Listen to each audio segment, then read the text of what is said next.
बिस्मिल्लाहिर्रहमानिर्रहीम। अस्सलाम वालेकुम। न्यूज़ रूम के साथ मैं सुमेरा मिर्जा। पहले प्रोग्राम की हेडलाइंस, फिर वापस आते हैं।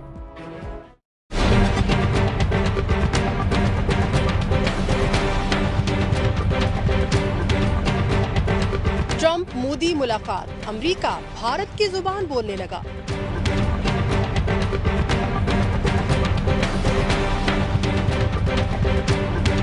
व्हाइट हाउस का पाकिस्तान से डू मोर का मुतालिबा।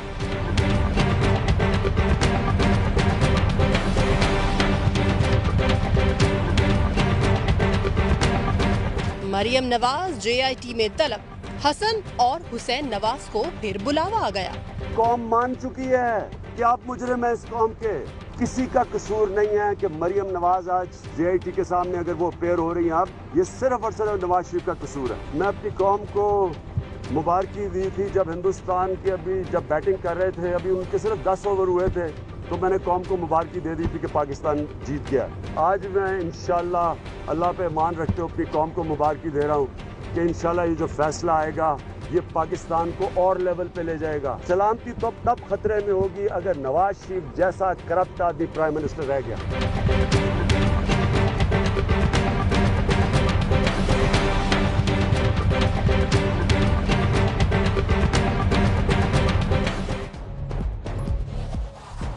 लाहौर स्टूडियो से मेरे साथ मौजूद हैं जनाब आरिफ निज़ामी साहब और इस्लामाबाद से साथ देते हैं इजहार उल हक साहब और खावर घुमन साहब।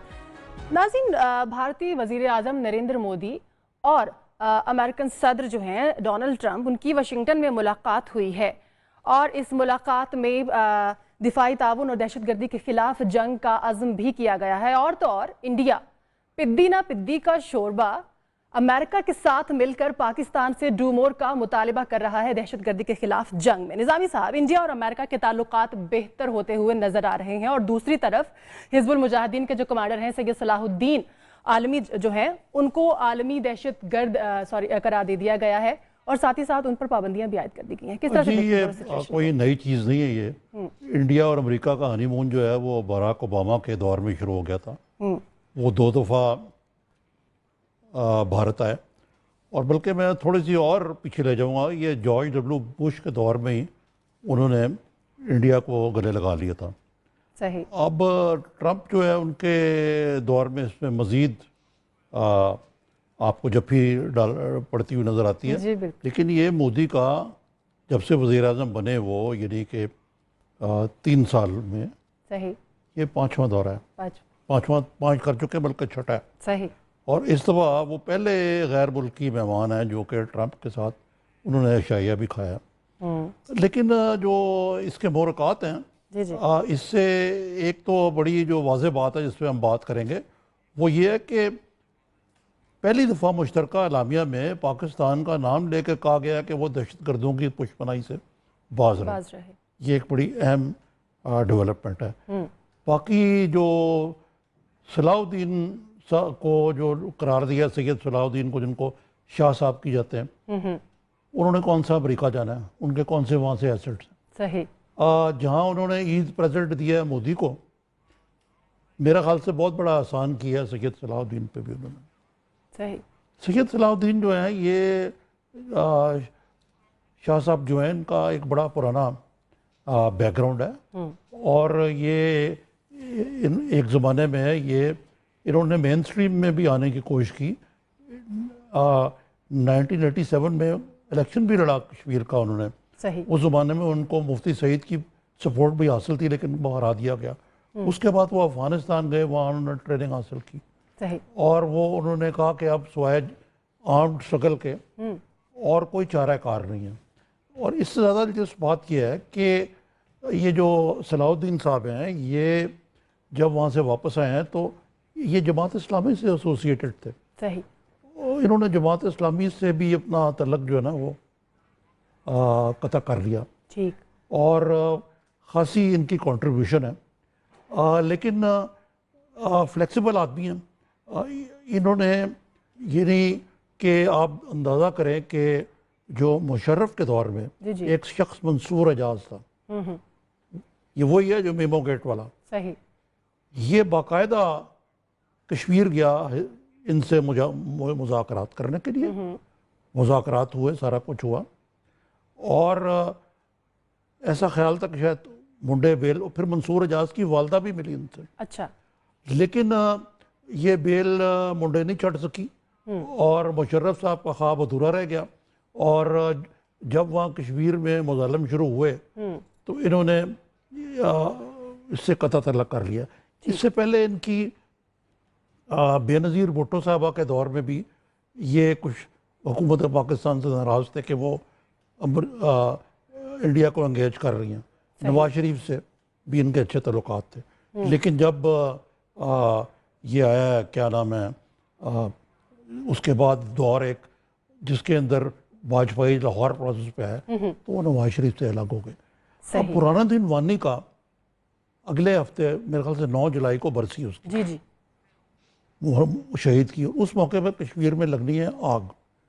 सही। और इन्होंने एक नई जहद दे दी है इस बात को, और ये सैयद सलाउद्दीन को डेजिग्नेट करना एज ए टेररिस्ट, इससे कोई मसला हल नहीं होगा। इंडिया का एक इंडिजिनस कश्मीर का मसला जो एक्सप्लोड होता जा रहा है, और इंडिया जो है वो अटूट अंग उसको बनाए रखा हुआ है जी। ये भी कहा जा रहा है कि पाकिस्तान को कोशिश की जा रही है कि आप इंडिया से मुज़ाकरात करें।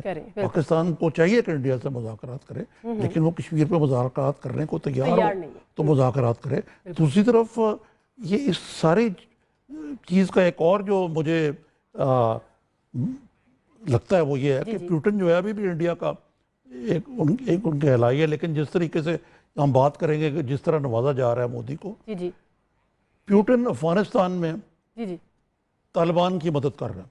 सही सही जी। अब देखिए ना, अगर वो तालिबान की मदद कर रहा है, पाकिस्तान पे कहा जा रहा है कि डू नॉट सिर्फ डू मोर, आपने कहा वो कि डू मच मोर। सर इस पे हम अगले सेगमेंट में बात कैसे करेगा पाकिस्तान? ठीक है ठीक है। इजहार साहब, अमेरिका अब इंडिया की जुबान बोल रहा है, कुछ अच्छे साइंस नहीं है ये?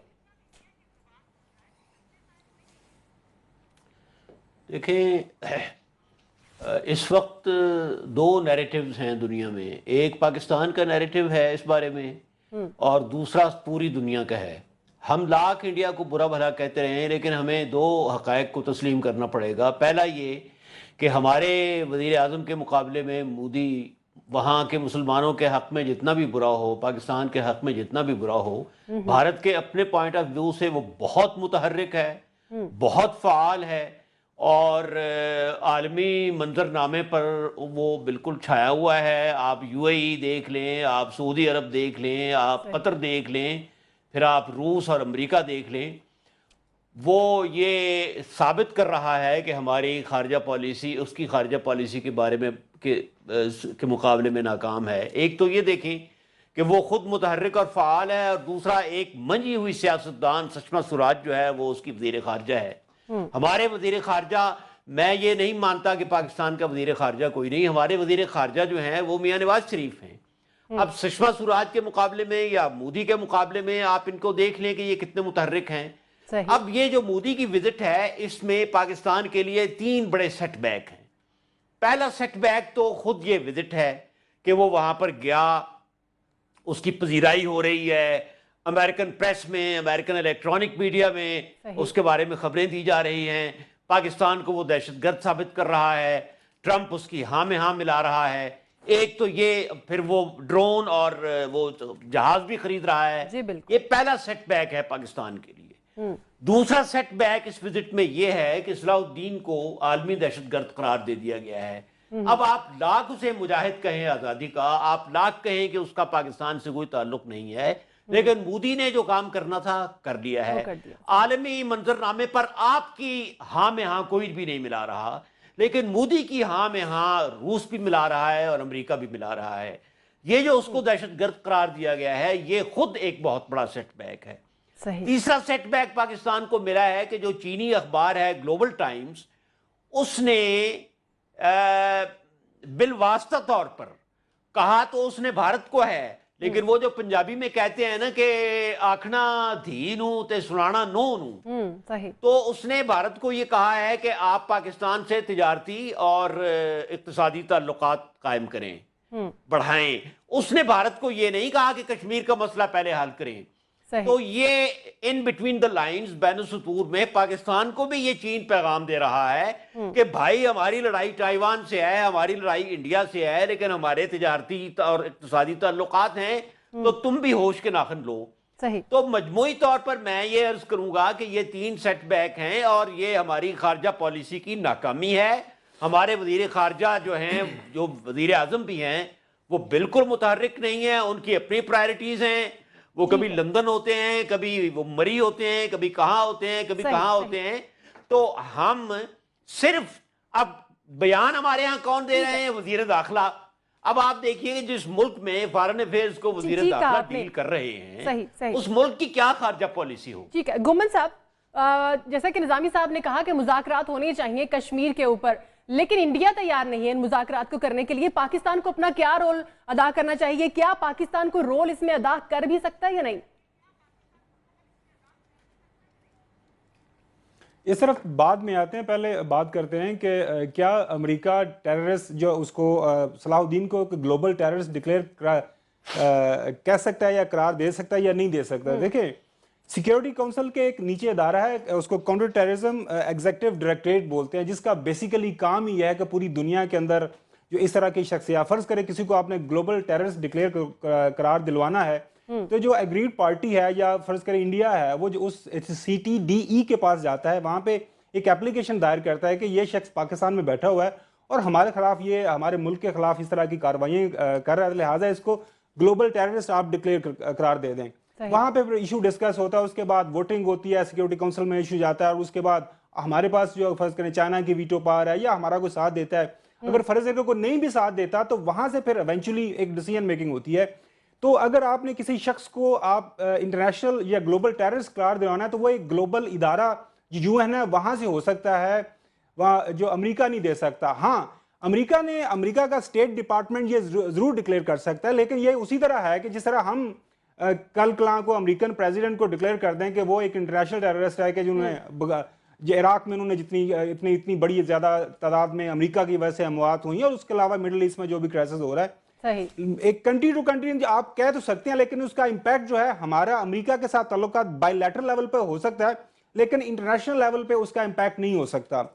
हाँ, यकीनी तौर पर जब अमेरिका कहेगा, अमेरिका एक यूनिलैटरल एक कह सकते हैं कि एक यूनि पावर है, यूनि सुपर पावर है, तो उसकी जो इन्फ्लुएंस है पूरी दुनिया के अंदर, उसको इस्तेमाल किया जा सकता है। और जो हमारी इमदाद हम लेते हैं अमेरिका से, उस पे असरात होंगे। और दूसरी जो बात करें इजहार साहब, जो बयानिए की बात है, बेसिकली जो एक नैरेटिव होगा, वो जो कलबोशन के मामले पे हम तो दुनिया को नहीं बाबर करवा सके, हमारे पास शवाहद भी हैं, उसका एक बालिया बयान भी है कलबोशन का, लेकिन हमारे प्राइम मिनिस्टर साहब या हमारे फॉरेन मिनिस्टर साहब उस इशू को लेके आज तक मैंने कोई भी ऐसा इंटरनेशनल फोरम नहीं देखा जहां पे उस इशू को लेके वो हाईलाइट करते हैं, और इंडिया का जो एक प्रूवन रिकॉर्ड है टेररिस्ट जो एक्टिविटीज का हमारे मुल्क के अंदर, उसको हाईलाइट करते हैं। लेकिन ये साहब चले गए हैं, अब मोदी साहब गए हैं वहां पे, उन्होंने अमेरिका को दरखास्त की, अमेरिका ने दरखास्त मान ली और हमारे ऊपर ये एक मुद्दा डाल दिया, एक क्वेश्चन मार्क जरूर क्रिएट कर दिया है, क्योंकि हम एक तफैली स्टेट हैं। अमेरिका से हम हर वक्त हमने हाथ फैलाए होते हैं, अमेरिका से कुछ ना कुछ हमने लेना होता है। ठीक है, मैं इसको थोड़ी दूसरी तरफ लेके जाऊंगा। देखिए इशू ये है कि हमारी कंटिन्यू करेंगे, ब्रेक ले लेते हैं, ब्रेक ले लेते हैं, ब्रेक के बाद बात। ठीक है नाज़िर, ब्रेक ले लेते हैं, ब्रेक के बाद बात करेंगे इंडिया। जी साहब, ब्रेक ले लेते हैं, ब्रेक के बाद वापस आते हैं। इंडिया वो मुल्क जिसमें खातीन की कदर जो है वो गाय से भी कम है। जरा अपना सोशल मीडिया तो चेक करें। चले हैं पाकिस्तान से डू मोर का मुतालिबा करने, ब्रेक के बाद वापस आते हैं, इस पर बात करते हैं।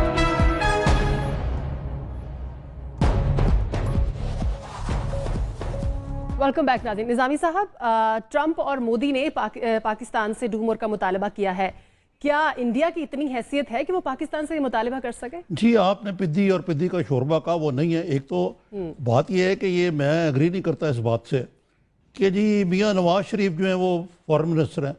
इंडिया एक बहुत बड़ा मुल्क है जिसकी GDP ग्रोथ जो है 7.5% जा रही है, सही। और वो अमेरिका का अब सबसे बड़ा डिफेंस पार्टनर बन गया है, रशिया से भी ज़्यादा।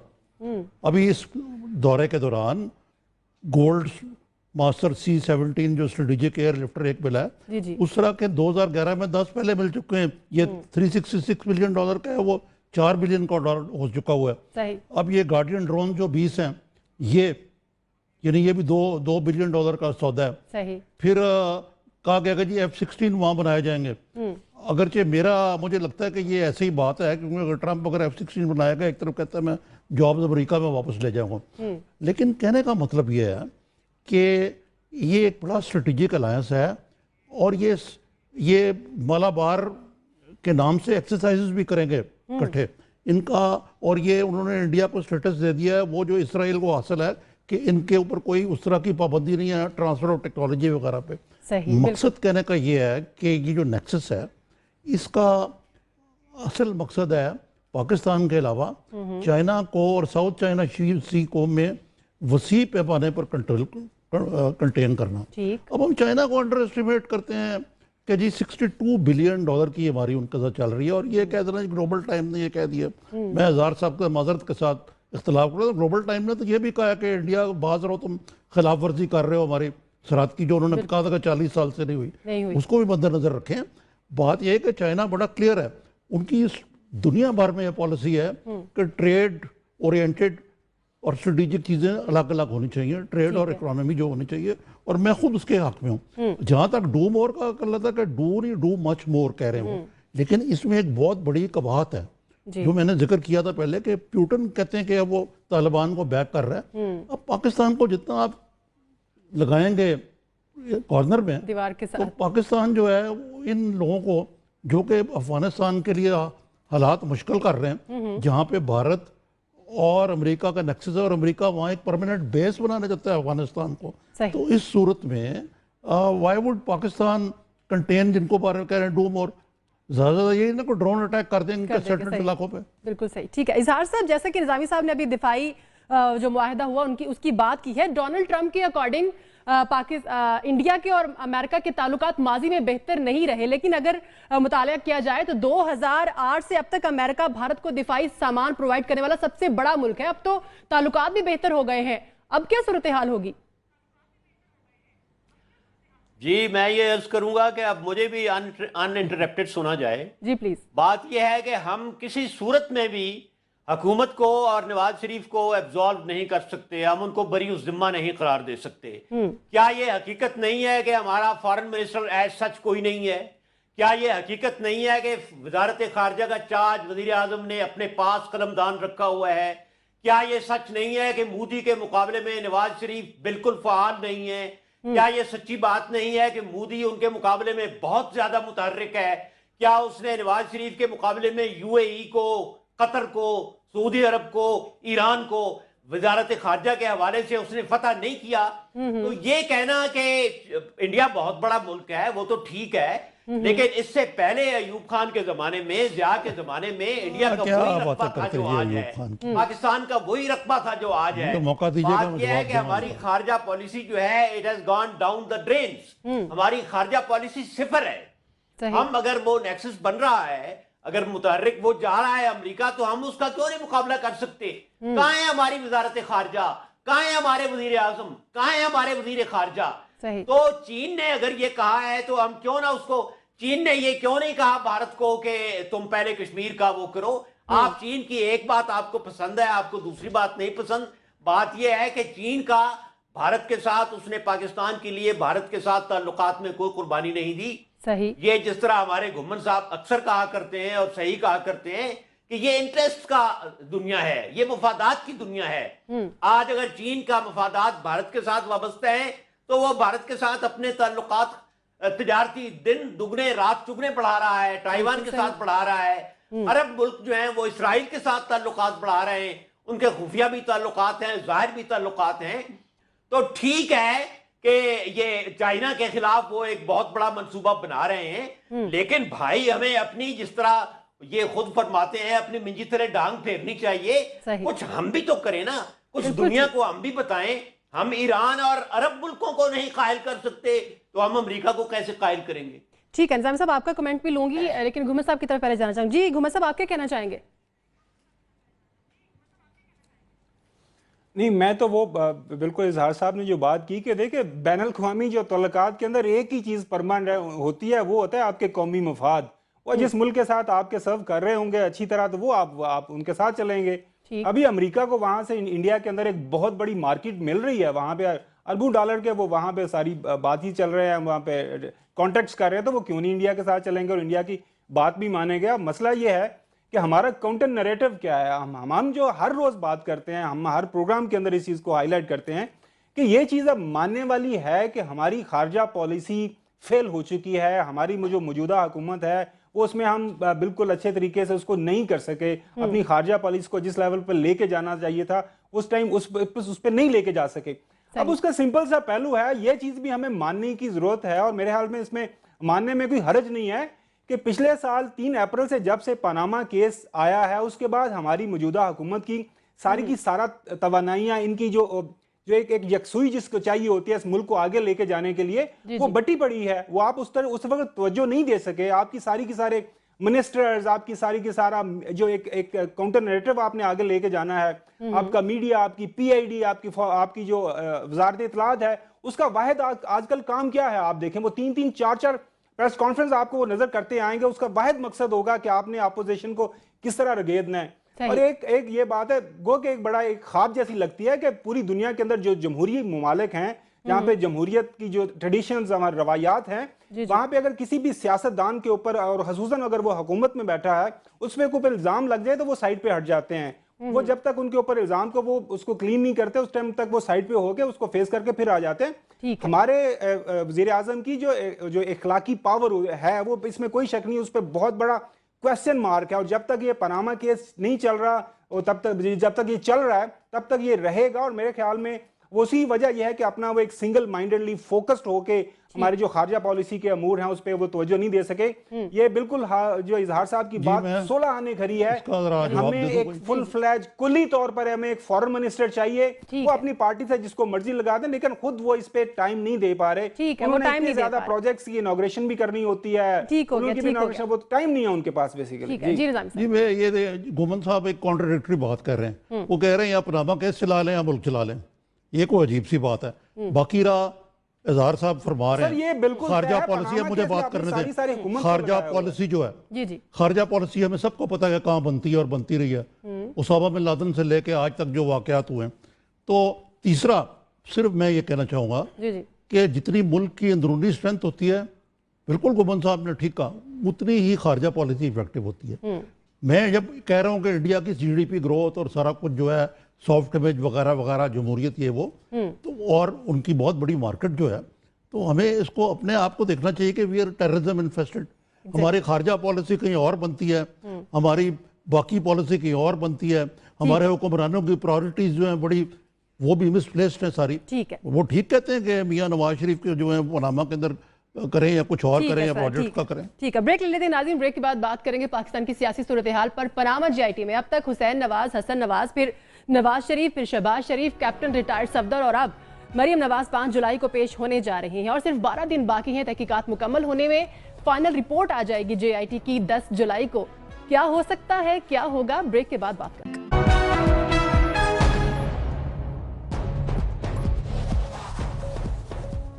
ब्रेक के बाद खुशामदीद नाज़रीन। निज़ामी साहब, मरियम नवाज के बारे में तो ये बातें सामने आ रही थी कि सुप्रीम कोर्ट का जो फैसला आया था उसमें उनका नाम नहीं था, मींस कि वो क्लियर है और अब उन्हें बुला लिया गया। सबसे पहले तो मैं घुमन साहब को मुबारकी देना चाहता हूँ कि इमरान खान साहब ने 10 ओवरों में बता दिया था कि पाकिस्तान जीत जाएगा। आज उन्होंने अच्छी खबर दी है कि ये भी विक्ट्री उनकी है, कि ये भी मुबारकी हो घुमन साहब को भी और पूरी कौम को भी।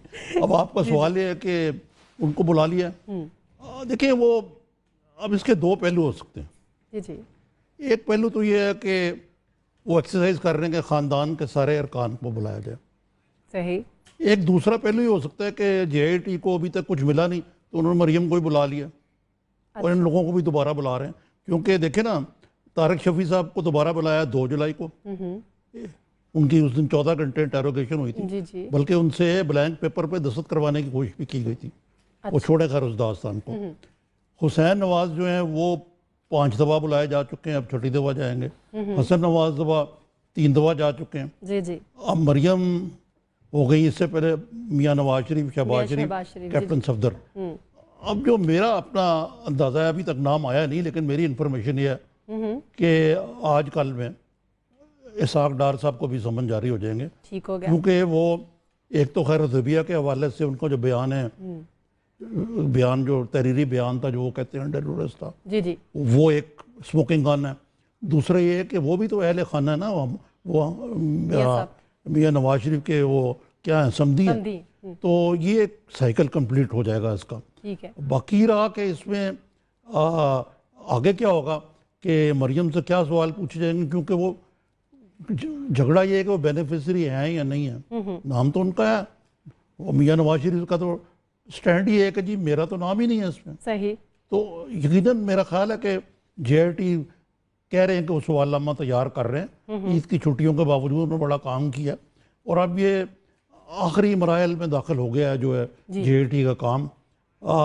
ख्याल तो ये था कि शायद को थोड़ी सी एक्सटेंशन लिए, लेकिन अब लग रहा है कि अदालत 10 जुलाई को कट ऑफ होगा। ठीक है। 10 जुलाई के बाद क्या होता है वो बाद में हम वो उस पर बात करेंगे। अच्छा इजहार साहब, जैसे कि निजामी साहब ने कहा, हो सकता है कि JIT को कुछ ना मिला हो इसलिए उन्होंने मरियम नवाज को बुला लिया, लेकिन ये भी तो हो सकता है मैं कह रहा हूं कि मतलब हो सकता है, जी मैं भी यही बात कर रही हूँ ना, हो सकता है, लेकिन ये बात भी तो हो सकती है कि कुछ मिला हो इसलिए उन्होंने मरियम साहबा को बुला लिया हो। उससे पहले मैं अफसोस के साथ ये बताऊंगा कि ताज़ा तरीन खबर ये है कि बावलपुर के हादसे में इंतकाल करने वालों की तादाद 166 हो गई है। जी, अभी आधा घंटा पहले की जो खबर है वो ये कि 2 आदमी और जाँ बहक हो गए हैं मुल्तान के अस्पताल में, और अब टोटल तादाद वफात शुदागान की 166 हो गई है। अब सोशल मीडिया पर यह भी खबरें चल रही हैं कि सिवाय खारियां के जो फौज की तहवील में है, पंजाब में बर्न सेंटर कोई नहीं है। तो अब अगर मुल्तान से कुछ कहते हैं कि मरीजों को फौरी तौर पर मुंतकिल कर दिया जाए खारिया में, तो कुछ की जान बच सकती है। एनीवे, JIT देखें जी, ये 2 धारी तलवार है। ये बज़ाहिर बड़ा मदद का खेज लग रहा है कि बार बार बुलाया जा रहा है, हुसैन साहब को 5 दफा, हसन साहब को 3 दफा, फिर कई को। लेकिन इसका दूसरा पहलू भी तो है, ये भी तो हो सकता है कि JIT क्लीन चिट देना चाहती है और क्लीन चिट देने के लिए वो कोशिश कर रही है, और इस कोशिश के चक्कर में वो बार बार बुला रही है। ये भी तो हो सकता है। आखिर यही क्यों फर्ज कर लिया जाए कि JIT कुछ निकालना चाहती है ताकि सजा दी जाए? JIT इनकी फेवर भी तो कर सकती है। और दूसरा ये है कि वो क्यों बार बार बुला रहे हैं, अब हमें इसमें JIT की वर्शन नहीं मालूम। ठीक है। पूरा हमारे सामने पिक्चर तब होगी जब JIT, उसकी अपनी वजूहात होंगी, उनके पास अपनी रीजंस होंगी। हो सकता है ये बताते कुछ नहीं है, लेकिन फिर सवाल ये है कि अगर ये कुछ भी नहीं बताते तो आप इनको क्यों बार बार बुलाते हैं? बहरहाल बज़ाहिर ये बड़ी एक गैर संजीदा सी बात है कि इनको बार बार बुलाया जा रहा है। समझ में नहीं आती कि बार बार क्यों बुलाया जा रहा है। दूसरी बात यह है कि जो प्रेस में एक आ रहे हैं अंदाजे, कंजेक्चर्स आ रहे हैं, उसमें मुझे काफी हद तक सदाकत दिखती है कि JIT जो है वो एक और इन्वेस्टिगेशन का दरवाजा खोलेगी। अच्छा। और वो ये कहेगी कि जी हमें इससे भी ज्यादा वसी पैमाने पर इनकम टैक्स के और अकाउंट्स के और बहुत ज्यादा ऐसा बात चेक करने हैं। तो बजाय एक खुला फैसला देने के ब्लैक एंड व्हाइट में वो ग्रे एरियाज में चले जाएं। ठीक है, ये सारी पॉसिबिलिटीज हैं। ठीक है। अच्छा घुमन साहब, जैसे कि निजामी साहब ने कहा कि इसहाक डार साहब को भी बुलाया जा सकता है, क्या कुसुम नवाज साहबा को भी बुलाया जाएगा? ठीक है, क्या कुसुम नवाज को भी बुलाया जा सकता है, क्योंकि इंटरव्यू तो उन्होंने भी एक दिया था? यस। नहीं, वो कुलसूम नवाज के बारे में तो मैं कुछ नहीं कह सकता, लेकिन इसहाक डार साहब को बुलाए जाने के बारे में खबर कोई ज्यादा अचंभे की बात नहीं है, क्योंकि सुप्रीम कोर्ट के अंदर जो केस हुआ है जिसका बुरी फैसला आया हुआ, जिसके बाद JIT बनी थी, उसमें इसहाक डार साहब रिस्पोंडेंट हैं। इनके वकील पेश हो चुके हैं इनकी तरफ से।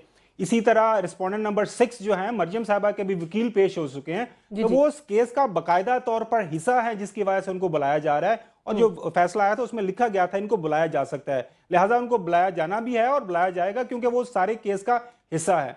दूसरी बात, ये बार बार क्यों बुलाया जा रहा है, तो जब ये इतराजात लगाए थे मोहतरम हुसैन नवाज ने, तो उसके जवाब में कमेटी ने, इजहार साहब वो जो जवाब दिया था JIT ने, उसने ये कहा था कि जी हमें खुद हमसे टाइम मांग रहे हैं हुसैन साहब के, मैं अभी नेक्स्ट इन सवालों के जवाब मैं फिर बताऊंगा, हमें कुछ बता नहीं रहे, हमसे बार बार ये टाइम सीख कर रहे हैं। ये जवाब हुसैन नवाज के वकील की तरफ से सुप्रीम कोर्ट में अवेलेबल है, तो जिसकी वजह से बार बार बुलाया जा रहा है। अच्छा, दूसरी मैं इसके जरा थोड़ा सा मरियम नवाज शरीफ साहिबा का जो पेशिया JIT में मैं जरा डिफरेंट तनाजुर में ले रहा हूँ, इसको जरा थोड़ा सा पॉजिटिवली फर्ज कर लेते हैं, क्योंकि पाकिस्तान मुस्लिम लीग नून ये प्रिंसिपली कह चुकी है, उन्होंने पब्लिकली कहा, उनके सारे वज़रा रहे कि आने वाले इलेक्शन कैंपेन जो है अगले साल जो होगी उसको लीड करेंगी मोहतरमा मरियम नवाज शरीफ साहिबा। She is face of the future face of the Pakistan Muslim League Noon. मेरे ख्याल में उनके लिए तो बहुत बड़ी ब्लेसिंग इन डिस्गाइज है कि अभी इन पे जिस तरह के जो इल्जामात हैं वो बिल्कुल क्लियर हो जाएं, उसमें सारा अपना जवाब वो दे लें, सुप्रीम कोर्ट लेवल पे आपके सारे इतराजात आप उनको रद्द कर दें, आपके पास सारे शवाहिद हैं, आपने टेलीविजन पे आके कहा हुआ है मेरी प्रॉपर्टीज नहीं है, जो हैं वो मेरे नाम पर हैं, तो कोई मसला मसाइल नहीं है। तो मेरे ख्याल में अगर इस लेवल पे अपनी क्लियरेंस ले लेती हैं तो उनके लिए बहुत बेहतर है, क्योंकि जिस तरह का जब माहौल सोशल मीडिया पे पेश किया जा रहा है, इनकी एक खातून MNA है माइजा हमीद, उन्होंने एक ट्वीट किया है कि जी ऑल मेल जो है वो JIT है, एक फीमेल को बुला लिया बगैर किसी फैमिली मेंबर की उनकी प्रेजेंस में। तो वो मतलब ये अजीबो गरीब है। माशाल्लाह अगर उन्होंने इतनी बड़ी पार्टी को लीड करना है, हमारे मुल्क को लीड करना है, और उनके वालिद साहब कह रहे हैं, उनकी फैमिली कह रही है, उनकी पार्टी के वुज़रा कह रहे हैं कि she is future face of the, मेरे ख्याल में जो हुकूमतों के अंदर, जमहूरियत के अंदर, अभी हमने साउथ कोरिया में देखा इलेक्टेड लीडरशिप जो है वो मुख्तलिफ केसेस के अंदर वो इन्वेस्टिगेशन फेस करते हैं, तो इसमें कोई मेरे ख्याल में बड़ी वो अचंभे की बात नहीं है। तो ये प्रोसेस चलना चाहिए। और निज़ामी साहब की बात जो मुबारकबाद वाली, मैं जरूर मुबारकबाद लेता हूं कि मुझे बड़ी उम्मीद है कि सुप्रीम कोर्ट के अंदर इस केस से हमारे मुल्क की सियासत थोड़ी सी मुबारकी दे रहा हूं, मर्जी के पार्टी के हक में फैसला हो, लेकिन यह है कि एक जो स्टैंडर्ड्स तय हो जाएंगे कि उसके बाद हमारे जो भी पॉलिटिशियंस हैं, किसी भी पार्टी से ताल्लुक रखते हैं, वो अपने एहसास नहीं छुपाएंगे, अपनी जो फॉर्म फिल करेंगे मुनासिब तरीके से करेंगे, इलेक्शन कमीशन में या बाकी जहां जहां पे उन्होंने अपने एसेट दिखाने हैं। लिहाजा एक अच्छी एक एक्सरसाइज हो रही है कि ये जो हमें दिखाते हैं सारे politician across the political parties कि मेरी जायदाद नहीं है, मेरी प्रॉपर्टी नहीं है, ये बाद में निकल आती है, लिहाजा ये एक अच्छा एक ट्रेंड सेट हो रहा है कि इनको पता होना चाहिए, इनसे पूछा जा सकता है किसी न किसी मौके के ऊपर। ये जो एक सेकंड सुमेरा, ये जो गुमन साहब ने कहा है कि वो खुद वक्त मांग रहे हैं, तो वो खुद वक्त मांग रहे हैं और JIT वक्त दिए जा रही है, तो फिर इसका यही मतलब है ना कि JIT उनको फेवर कर रही है। जब तक वो अपनी मर्जी की चीजें ना दे सकें तो हम उनको वक्त इवेंचुअली इजहार साहब फैसला करना है, सुप्रीम कोर्ट पाकिस्तान उनके पास ये सारा एविडेंस जाना है। ठीक है, ब्रेक ले लेते हैं नाज़रीन। ब्रेक के बाद जब वापस आएंगे तो बात करेंगे 3, 4 और 5 जुलाई को तीनों बहन भाई जो है वो JIT के सामने पेश हो रहे हैं। बाद हम अपने एनालिस्ट से ये करेंगे कि क्या जब ये फाइनल रिपोर्ट पेश कर दी जाएगी उसके बाद क्या मामलात होंगे, सुप्रीम कोर्ट क्या करेगी, हेयरिंग होगी, जिरा होगी या फिर फैसला सुना दिया जाएगा। ब्रेक के बाद बात करते हैं।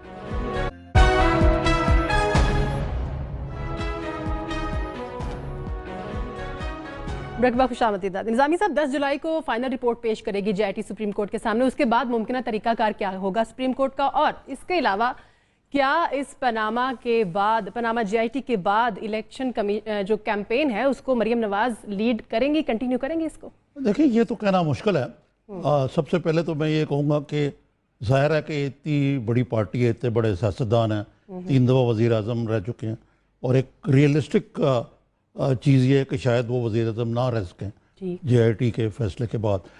होगा ये कि JIT अपनी रिपोर्ट 10 जुलाई को सबमिट करेगी। ठीक, अब ये सह रुकनी स्पेशल बेंच का काम है कि आया वो खुद ही उस पर अपनी वर्डिक्ट देती है या इसके लिए पूरा बेंच जो है दोबारा बैठता है। ये तो कुमारी ने कानून बना सकता है, लेकिन मैंने किसी से पूछा तो उन्होंने कहा ये दोनों पॉसिबिलिटी। ठीक है, अब जहाँ तक इस बात का रहा कि जो ये वॉर गेमिंग है ना, अब मेरी जो खबर है वो ये है कि मरियम जो है वो ना आइंदा प्राइम मिनिस्टर बनेगी, अच्छा, और ना ही इंटरिम दौर में तो बन ही नहीं सकती। खैर, ठीक है। तो मैंने सुने शॉर्ट टर्म और लॉन्ग टर्म, अगर फर्ज करें मियाँ साहब डिस्क्वालीफाई होते हैं और इलेक्शन उन्हें टाइम पे कराने हैं, जी, तो जो अब फ्रंट नजर है वो शायद खाकान अब्बासी हैं, पंजाब से हैं, अच्छा, तल्लक अच्छी शोहरत के हामिल है। जी। दूसरा नाम वो प्रोफेसर जो है अपने उनका आ रहा है, ठीक है, हसन इकबाल साहब का, लेकिन फ्रंट नजरिया है शायद। ठीक है। और अगले इलेक्शन में ये इस चीज़ पे एग्रीमेंट हो गई है, ये मुझे बात शायद आपको अजीब लगे जी कि शहबाज शरीफ साहब जो हैं फिर वो प्राइम मिनिस्टर होंगे अगर मियाँ नवाज शरीफ साहब ना हुए। अच्छा, क्योंकि उनका एक पंजाब में रिकॉर्ड है, पंजाब में इलेक्शन भी जितवाया उन्होंने और कुराए फाल उनके नाम निकले। ये और बात है कि ये JIT उनको भी कोई मेलाइन कर दे तो ये मैं नहीं कह सकता। ठीक है। लेकिन जो मेरी अभी तक की इंफॉर्मेशन है कि ये मामलात जो है ना कि जी मरियम का ज़रा ओवर हाइप्ड है बहुत ज़्यादा। अच्छा, गुमन साहब ने बात तो पॉजिटिव कही पहली दफ़ा उनके बारे में, लेकिन मुझे नहीं लगता कि ये बेल बुलडे नहीं सर, मैं हमेशा पॉजिटिव कहता हूं, पाकिस्तान की मतलब बड़ी politician कॉम्प्लिकेटेड है। किस्म की ठीक है। पॉलिटिक्स है, और ये मोहतरमा बिल्कुल तिफले मकतब है, और मियाँ नवाज शरीफ साहब भी जानते हैं, ये उनको ग्रूम ज़रूर करेंगे, ठीक है। क्योंकि आफ्टर ऑल शहबाज शरीफ साहब भी 35 साल से हैं, मियाँ नवाज शरीफ साहब भी हैं, बिल्कुल तो सही। अगली जनरेशन उन्होंने आनी है। लेकिन अगले इलेक्शन में मुझे लग रहा है कि शहबाज शरीफ साहब is the candidate in case Nawaz Sharif साहब जो हैं उनको हटा दिया जाता है। ठीक है जी, इजहार साहब आप क्या कहेंगे इस तमाम तर सूरत हाल पर? जनाब, मेरे दिल में तो खुशी से लड्डू फूट रहे हैं जब निजामी साहब कह रहे थे, खाकान अब्बासी और आसन इकबाल का नाम ले रहे थे, तो मुझ पर तो बिजली गिर रही थी कि खुदा न खास्ता कहीं इख्तिदार इस खानदान से बाहर न निकल जाए और पाकिस्तान का बेड़ा गर्क न हो वो जाए। चारा कार नहीं अब और गुम्मन साहब के मुंह में घी शक्कर के इन्होंने मरियम नवाज को वजीर आजम बनाया है। निजामी साहब के सदके के इनकी अंदर की इतला यह है कि शहबाज शरीफ होंगे। तो मैं कौम को मुबारकबाद देता हूं कि जमहूरियत का मुस्तकबिल हमारे यहाँ रोशन है। नवाज शरीफ गए तो या मरियम नवाज आएंगी या शहबाज शरीफ आएंगे। उसके बाद अभी बिलावल के बेटे ने, बिलावल के पोते ने हम पर हुकूमत करनी है, मियां साहब के पोतों ने और नवासों ने हम पर हुकूमत करनी है। मैं तो मेरा तो दिल खुशी से बाग बाग हो रहा है। अमेरिका, स्विट्जरलैंड और बर्तानिया में क्या जमहूरियत है? असल जमहूरियत तो हमारे यहाँ है। हमारे यहाँ दो खानदान हैं और हमने ये अपने खुदा से और अपने दीन से ये वादा किया हुआ है कि क़यामत आ जाए, दुनिया इधर से उधर हो जाए, या तो खानदान शरीफी में रहेगी हुकूमत या भुट्टो जरदारी में रहेगी हुकूमत। और अगर खुदा न खास्ता चौधरियों के कोर्ट में बहाल आ गया तो अल्लाह मोहन सलाई को जिंदा रखे। तो शख्सियत परस्ती जिंदाबाद, औलाद को मुंतकिल होना अगली नस्ल में जिंदाबाद, पाकिस्तान जिंदाबाद। गुमन साहब क्या कहेंगे, पाकिस्तान खानदानी सियासत से आजाद होता नजर आ रहा है या नहीं? देखें, ये ज़मीनी हकाइक हैं, अभी आपको इन्हीं को बर्दाश्त करना पड़ेगा। और मरियम नवाज शरीफ साहिबा के बारे में ये मैंने सारे कलमात नहीं कहे कि वो फ्यूचर लीडर हैं। वो उनके वज़रात दिन रात ये आजकल प्रेस कॉन्फ्रेंस करके वो कह रहे हैं, वो हम तो यही बता रहे हैं कि जो उनकी पार्टी कह रही है, उनकी पार्टी की तरफ से ये जो बयानियाँ आ रही है। याद होगा जब प्राइम मिनिस्टर नवाज शरीफ साहब अमेरिका गए थे, प्रेसिडेंट ओबामा को मिले थे, तो वहाँ पे कुलसूम नवाज शरीफ साहबा की जगह मरियम ने वहाँ पे एड्रेस किया था एक दो फंक्शन। सो वो उनको, she is being groomed at our future leader. और बाकी आप विद इन फैमिली क्या किस तरह पार्टी पॉलिटिक्स बैठती है और दूसरे किस तरह वो उनकी पार्टी के अंदर क्या होता है वो तो बाद में पता चलेगा। एनीवेज, अभी प्राइम मिनिस्टर ऑफिस में रहती हैं, प्राइम मिनिस्टर हाउस में रहती हैं, मीटिंग्स की तस्वीर हमने देखा, वो सारे मामला। निजामी साहब को मेरे से ज़्यादा बखूबी इल्म है कि मरियम नवाज शरीफ साहिबा जो है वो कितनी इन्फ्लुएंशियल है विद इन पावर कॉरिडोर्स, और वो ठीक ठाक इन्फ्लुएंशियल है। अच्छा, दूसरी बात, जहाँ तक देखें JIT के हवाले से मैं दोबारा कहना चाहूँगा, सुमेरा देखें उसमें जो जजमेंट आई हुई है उसमें 3 आर्टिकल्स कोट किए हुए हैं कि ये जो 3 मेंबर स्पेशल बेंच है वो आर्टिकल 190 के तहत, 187(2) के तहत और 184(3) के तहत जो पावर इस्तेमाल करके वो अपना जो भी उन्होंने उनका फैसला होगा उसको इंप्लीमेंट करवा सकता है, जिसके तहत वो प्राइम मिनिस्टर आपको घर भिजवा सकते हैं, रेफरेंस फाइल कर सकते हैं, वो कुछ भी वो उनकी मर्जी पे डिपेंड करता है। और दूसरी बात, हम जो अक्सर JIT के बारे में बात करते हैं ना, वो क्यों बुला रहे हैं, क्यों फलाना क्यों जा रहा है, दोबारा कर रहा है, उनसे ये पूछा गया, किसी से ये करवाया गया। दोबारा एक चीज का ख्याल रखें कि वो जो 3 जजेस जो हैं उन्होंने 4 महीने 126 दिन ये केस सुना हुआ है। वो इस केस की अल्लाह बेस सबसे वाकिफकार है। और खुदा न खास्ता क्या JIT ने कोई अल्लाह फलाला की कहानी उनको जाके सुना देनी है और वो जजेस साहिबान ने मान लेनी है। जो भी सवाल जवाब होने हैं लोगों से, जो रिस्पॉन्डेंट्स दे रहे हैं, वो जाके जजेस साहिबान के सामने रख देना है कि ये आपने सवाल इनसे पूछे, ये इन्होंने जवाब दिए, बार बार उनसे पूछा, उन्होंने ये हमें बताया है, ये आपके सामने ये सारी फाइल पड़ी है। वो जजेस साहिबान उसको फाइल को पढ़ के, पहले भी 500 पेजेस से ज्यादा का फैसला आया था, उसमें एक एक चीज डिस्कस हुई थी। इसमें भी एक डिटेल जजमेंट आएगी, उसमें सारे का सारा एक बयान किया जाएगा कि क्या आर्गुमेंट है, क्या ग्राउंड्स हैं जिनकी बेसिस पे ये फैसला दिया गया, जिसमें जस्टिस गुलजार और जस्टिस खोसा ने तो पहले दे दिया था। तो लिहाजा हमें थोड़ा सा सुकून, तहम्मुल मिजाजी का मेरे ख्याल में मुजाहरा करना चाहिए और जजेस साहबान को थोड़ा सा अलाउ करना चाहिए कि फैसला करें, क्योंकि आदला अदलिया के पास है सारा केस। जी गुमन साहब, आप ज्यादा ऑप्टिमिस्टिक नहीं हो रहे हैं JIT और अदलिया के बारे में? मैं अदलिया के बारे में ऑप्टिमिस्टिक इसलिए हूं कि देखें ये पाकिस्तान की यकीनी तौर पर हमारा जो एक पास है अदलिया का वो इतना ज्यादा काबिल तहसीन नहीं रहा। तो नई अच्छा, चेंजेस मैं सिर्फ ये क्लोजिंग करनी है ये इंसान मैं साहब सिर्फ कमेंट कहना करते हैं। चाहता था निजामी साहब, मैं निजामी इजहार साहब से जो है सवाल उन्होंने पूछना आज चाहता हूं बहुत कि ही क्या अदलिया हमारे सिनिकल मुआशरे का बातें हिस्सा की नहीं हैं। है? मैं सिर्फ ये कहना चाहूँगा जी जी कि थोड़ा सा ज़रा ज़मीनी हक़ाइक़ को भी देख लिया करें। ठीक है। अभी हाल ही में अमेरिका की मिसाल देता हूँ, कैनेडी फैमिली क्या है, बड़ा भाई छोटा भाई कौन कौन नहीं था। ठीक है। अभी हाल ही में क्लिंटन साहब जो उनकी बेगम साहबा इलेक्शन हार गई, लेकिन बरस अखीर में हसीना वाजिद जो है किसकी बेटी है, मुजीबुर रहमान की बेटी है। सही। 15 खानदानी ने के सियासत तो फैमिली सरकत श्रीलंका में। इंडिया में ये हुआ कि गांधी डायनेस्टी ने आहिस्ता आहिस्ता अपना बेड़ा गर्क किया। ठीक। अब ये चाहे नापसंदीदा चीज़ हो या पसंदीदा चीज़ हो, वेदर वी लाइक इट और नॉट, अगर लोग इनको वोट देते हैं जी जी तो हम इसको किस तरह जूते मार के किस तरह रोक सकते हैं। ठीक है ठीक है ठीक है, बहुत शुक्रिया मेरे 3 एनालिस्ट का। नाज़िम जनाब सियासी पार्टियों की बात करें, जी जी जी जी ठीक है, क्लोजिंग कर सियासी लेते हैं। पार्टियों की बात करें। जी थैंक यू ठीक जी, है, बहुत ठीक है। टाइम खत्म हो गया अब। बहुत शुक्रिया मेरे 3 एनालिस्ट का। नाज़िम कल इंशाल्लाह फिर से आपकी खिदमत में हाजिर होंगे नई डिस्कशन के साथ। तब तक के लिए सुमेरा मिर्जा को इजाजत दीजिए। अल्लाह हाफ़िज़।